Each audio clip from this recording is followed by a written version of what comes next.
have tunnel time.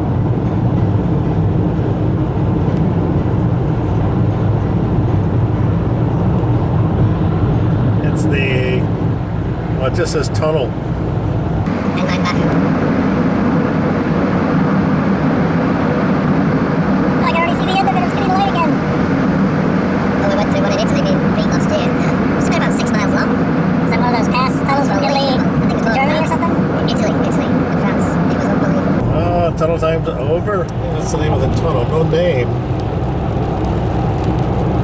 It's like half a mile. Penny Clip, this one. The other one was Penny. Oh, those have a name. It's a Penny Clip.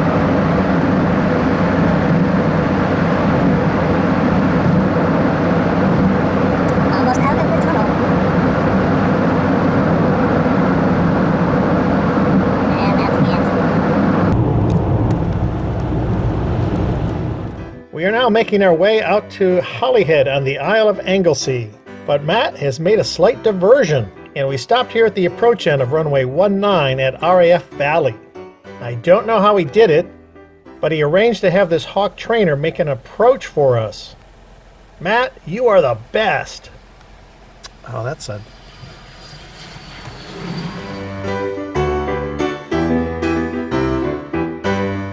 This old lifeboat station has been repurposed and is now the Maritime Museum here in Holyhead. There are all sorts of interesting artifacts laying about.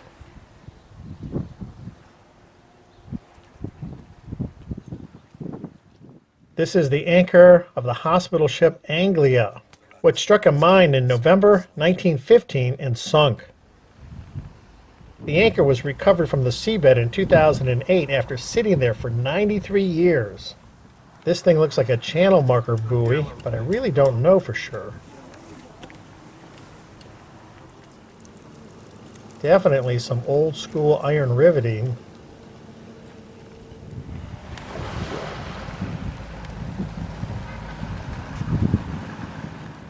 Too bad the museum is closed, otherwise we'd go inside.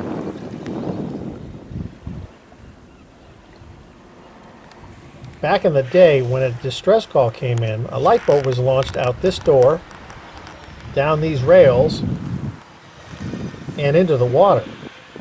It was rowed or motored out to the vessel that needed help, regardless of the weather. Karen pointed out this plaque. The film Western Approaches was filmed here in 1944. We are crossing the Menai Strait on the somewhat famous Menai Bridge. It's wild out there. Like, it's not I was too going to good, say, yeah. shall we park up and walk over it? I don't mind. The famous, what is it, the famous Malik? The bridge has been featured in several documentaries because it was quite a feat of engineering in its day. Keep in mind, the bridge was completed in 1826, long before we had electricity, diesel, or gasoline engines to help. Everything was moved, lifted, or transported by horse, hand, or wagon. No trucks, powered cranes, or power tools. The span across the strait needed to be at least 100 foot above the water so tall ships of the day could pass underneath.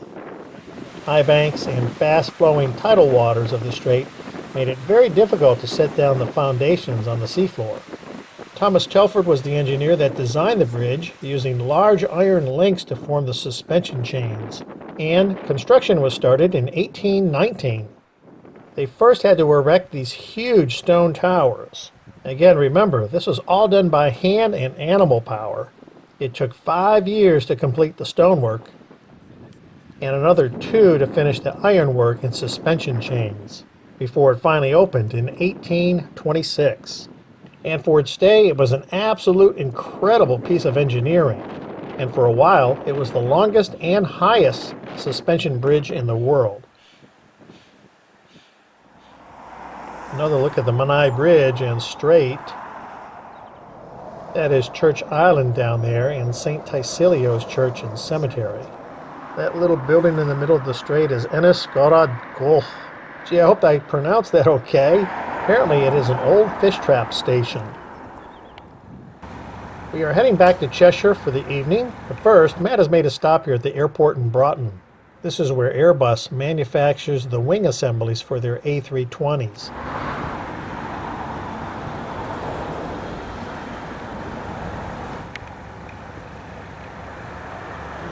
I can't believe it, but somehow he has arranged with the pilot flying one of the Airbus Belugas to time his landing just as we stop by. Matt, you are absolutely the best tour guide of all time.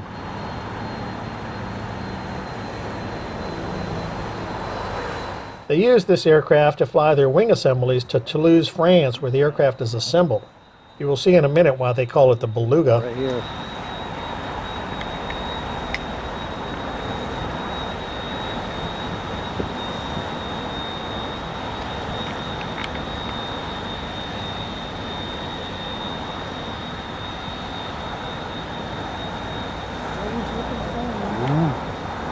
The Beluga.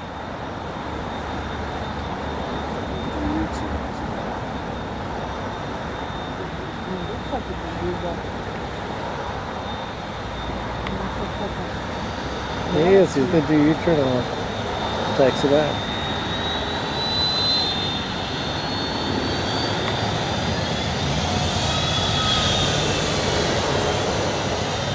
The other one's on the runway, isn't it, waiting to go up?